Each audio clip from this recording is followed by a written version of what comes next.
Assalamualaikum warahmatullahi wabarakatuh. Halo kakak, ketemu lagi di part yang ketiga di siklus akuntansi perusahaan dagang. Kalau tadi di video sebelumnya kita membahas mengenai bedanya secara mudahnya membedakan antara FOB shipping point dan FOB destination. Nah, kalau yang sekarang kita akan masuk ke angka aja deh ya, biar lebih gampang nih. Kenapa sih lebih gampang? Ya karena kalau nanti angka gitu kita nanti akan bisa lebih ngeliat gitu loh mana sih gitu ininya contoh soalnya seperti apa gitu ya. Oke, kita lihat dulu ini FOB. Kalau FOB tadi saya bilang kalau FOB shipping itu adalah ditanggung oleh pembeli ongkos kirimnya ya. Sama gampangannya kalau kita kayak belanja di Shopee lah, mayoritas kan kita selalu bayar ongkos kirimnya gitu. Apalagi kalau kita nggak dapat voucher tuh. Berarti kan contoh harganya itu 1.200. Nah, ongkos kirimnya 100. Jadi total yang harus kita keluarkan 1.300. Seperti itu ya teman-teman ya. Nah, kalau FOB destination nanti kita akan bahas lagi. Nah, kita lihat dulu secara kita tadi sudah sepakat bahwa yang akan kita gunakan adalah periodik. Maka penjurnalannya di sisi penjual itu kita nulisnya penjualnya dapat kas berapa uangnya ya. Kemudian total penjualannya di kredit. Kalau kita jadi penjual. Kalau kitanya jadi pembeli, karena ini adalah FOB shipping point, maka pembeliannya berapa rupiah? Tadi 1.200 let's say ya. Kemudian beban angkutnya ditanggung pembeli. Jadi ada biaya beban angkut nih di sini. Ada keluar nih transaksi nomor akunnya adalah beban angkut. Karena apa? Karena FOB shipping atau free on board shipping itu ditanggung pembeli. Maka keluar biaya angkutnya. Tadi berapa? Contoh 100. Maka kasnya yang dikeluarkan oleh pembeli itu bukan cuma 1.200 tetapi jadi 1.300. Kalau dari sisi penjual tadi ini terimanya ya kasnya yang diterima 1.200, penjualannya ya 1.200. Karena apa? Beban angkut ini kan ke ekspedisi, ekspedisi yang dapat uangnya, bukan si penjual. Paham ya? Dan kenapa teman-teman harus mempelajari jurnal penjual maupun pembeli? Karena teman-teman ini kan ceritanya sekarang jadi perusahaan dagang. Kalau namanya pedagang, perusahaan dagang, itu teman-teman kadangkala menjadi pembeli, kadangkala jadi penjual. Jadi dua-duanya harus bisa. Nah, kalau di sininya teman-teman ini soalnya adalah tentang pembelian dan itu adalah FOB shipping, maka ini yang kalian gunakan. Jurnal yang ini, ya. Kemudian kalau nantinya kalian menjual, maka kalau itunya disepakati beban angkutnya ditanggung sama pembeli kita, maka kita menjurnalnya seperti ini. Paham? Oke ya, bungkus ya. Oke, move ke FOB destination atau free on board destination. Kalau yang ini, yang namanya destination, ini ditanggung sama penjual. Biasanya baik di Shopee ataupun kita jualan biasa gitu. Kalau barang-barangnya itu gede atau mungkin mahal gitu ya, kita jualan TV gitu. Biasanya ada klausal bahwa eh, beban angkut ditanggung oleh penjual. Jadi itu net harganya itu segitu tuh udah termasuk contoh 1.200 itu sudah termasuk eh, angkut biaya angkutnya gitu.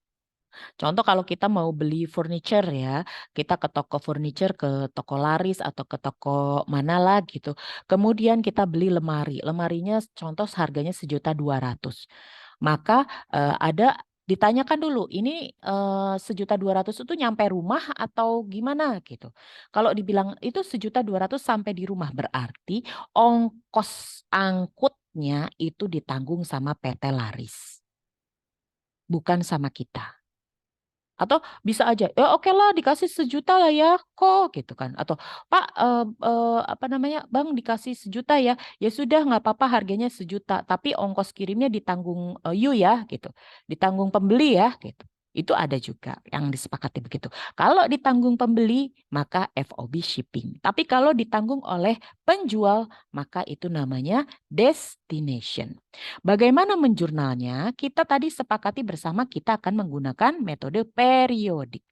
Kalau kita sebagai penjual saat disepakati FOB destination, maka kita nulisnya adalah kasnya. Kita contoh habisnya 1.200.000 ya. Ini kan free on board ya, kita tanggung ya. Kita sebagai penjual maka ditanggung oleh penjual. Nah, kita terima uang kas berapa, penjualannya berapa. Contoh kita 1.200.000, 1.200.000. Kemudian karena ini tanggungan penjual, ceritanya kita lagi jadi penjual nih. Maka kita tulisnya ada lagi. Nggak cukup cuman kas dan penjualan doang, berbeda nih. Kas dan penjualan ini kalau FOB shipping. Tapi kalau di sini ada beban angkut nih, teman-teman bisa lihat di sini. Ini berarti FOB destination. Ada beban angkut ditanggung oleh penjual. Ada beban angkut, kemudian ada kas. Berapanya ya tergantung berapa rupiah yang dikeluarkan untuk biaya beban angkut. Oke? Nah, kalau dari sisi pembeli, karena ini tanggungannya adalah ditanggung penjual, maka dia udah lenggang aja. Dia cuma bikin jurnal pembelian sama kas. Jadi dia cuma bikin 1.200, 1.200. Dia nggak keluar uang lagi di sini. Ya, bisa dipahami? Oke, nanti kita akan masuk lagi ke dalam angka. Tapi sebelumnya kita lihat dulu contoh berikutnya. Nah, contoh soal PT KLM berlokasi di Jakarta. Ini menjual secara tunai barang dagang yang memiliki BPP sebesar 196 juta seharga dengan 222 juta ya kepada PT Delima yang berlokasi di Surabaya. Nah, di sini aja kita bisa lihat nih, lokasinya PT KLM itu di Jakarta, sedangkan PT Delima ini lokasinya di Surabaya. Udah ada berbeda banget ya. Udah luar kota nih. Ini pasti ada biaya angkut atau ongkos kirim. Nah, kita lihat lagi nih. Biaya pengiriman Jakarta ke Surabaya ini 8 juta. Dan di sini ada penjelasan disepakati penjualan ini menggunakan FOB shipping point. Tadi kita sudah bahas FOB shipping point itu dibayar oleh siapa? Ditanggung siapa? Pembeli. Good. Oke, kita masukin ke dalam metode pencatatannya, kita ambil periodik.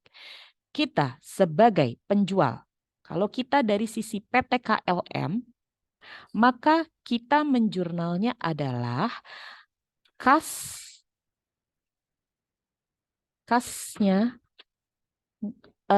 karena ini penjualan tunai ya, kas yang diterima PT KLM 222.000 lah, let's say ya dalam ribuan, maka kita tulis 222.000. Dia dapat uangnya kan segitu ya, PT KLM. Nah, penjualannya berapa? Ya sama, 222.000. Tapi kalau dari sisi PT Delima, ini PT Delima nih. Kalau PT Delima menjurnalnya adalah pembeliannya 222.000. Nih, di sini ya. Pembelian PT Delima. Kemudian beban angkut. Karena ini apa? FOB shipping point. FOB shipping point itu adalah free on board shipping ditanggung oleh pembeli. Maka di sini keluar nih ada biaya beban angkut. Berapa? 8 juta atau 8.000. Karena dalam ribuan maka tulis di sini 8.000. Maka kas yang harus dikeluarkan oleh PT Delima ini adalah 230. Dari mana? 222 ditambah 8.000. Paham ya? Bisa dipahami? Kalau ini PT KLM, kalau ini PT Delima. Untuk metodenya FOB shipping point. Pertanyaan saya, kalau soalnya sama tapi FOB-nya destination, maka penjualnya nanti yang ada tulisannya beban angkut. Pembelinya nggak pakai beban angkut. Jadi hanya pembelian sama kas 220 222 sama kasnya 222 gitu ya. Tinggal tergantung ini si beban angkut ini ada di mana. Di sini bisa di sini. Tergantung kesepakatan metode beban angkutnya dibayar oleh siapa. Begitu ya. Oke? Oke, bungkus. Kita akan ketemu di part yang keempat. Saya tutup dulu. Terima kasih teman-teman. Assalamualaikum warahmatullahi wabarakatuh.